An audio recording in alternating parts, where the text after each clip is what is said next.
نورین کی اماں شبانہ بیگم ناشتے کی ٹرے لیے خود کو سنبھالتی ہوئی بڑی ہمت کر کے اپنی بھابھی کے گھر میں داخل ہوئی تھیں۔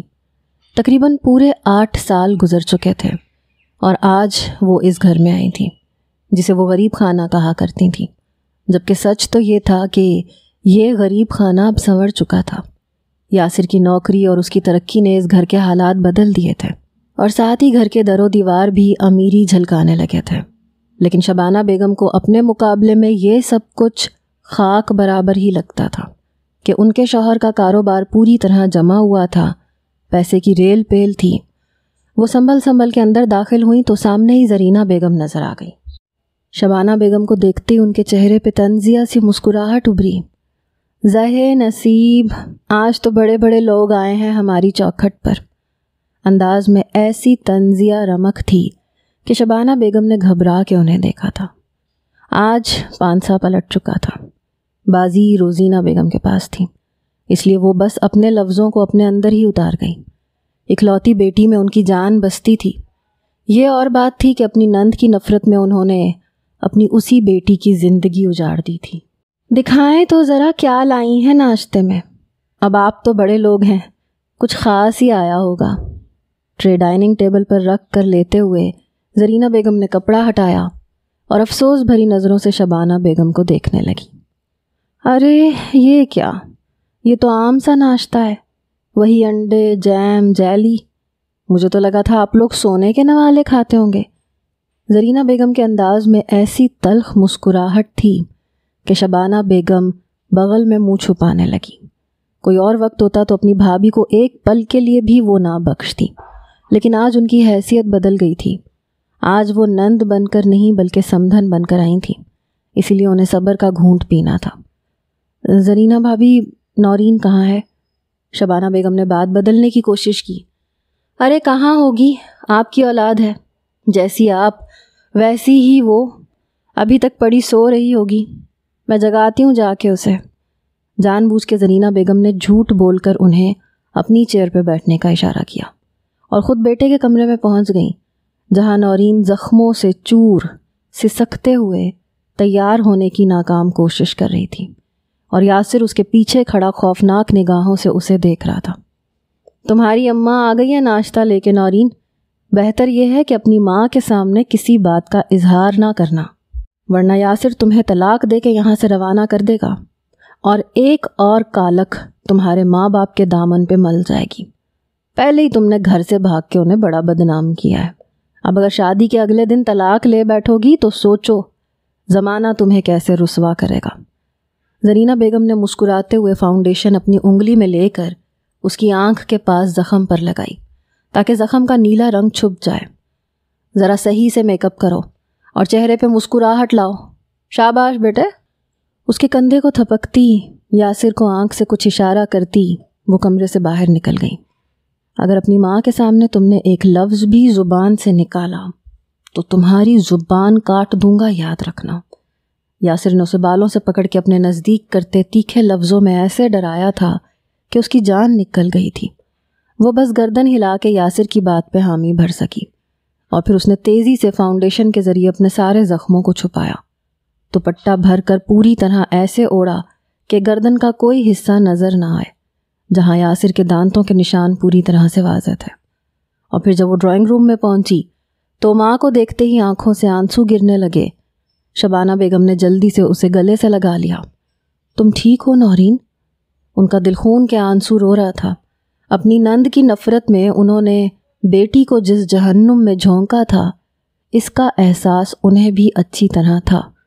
اگر جلیل صاحب انہیں خاموش نہ کرواتے تو وہ شاید کبھی یہ شادی نہ ہونے دیتی، لیکن اتنے مہمانوں میں رسوائی اٹھانے کی ہمت بھی ان میں نہ تھی۔ میں ٹھیک ہوں موم، بابا نہیں آئے؟ وہ ڈھونڈتی نگاہوں سے اپنے باپ کو تلاش کرنے لگی اور شبانہ بیگم نے نظریں چرا لیں۔ وہ تمہاری شکل بھی نہیں دیکھنا چاہتے، انہوں نے کہہ دیا ہے کہ اب تمہارا ہم سے کوئی واسطہ نہیں۔ کوشش کرنا بیٹی اپنا گھر اچھی طرح بسا لو، کیونکہ فی الحال تمہارے بابا بہت غصے میں ہیں اور وہ تمہیں اپنی نظروں کے سامنے دیکھنا بھی نہیں چاہتے، یہ جانتے ہوئے بھی کہ زرینہ بھابھی کا مزاج کیسا ہے اور ان کے دل میں کتنی نفرت تھی۔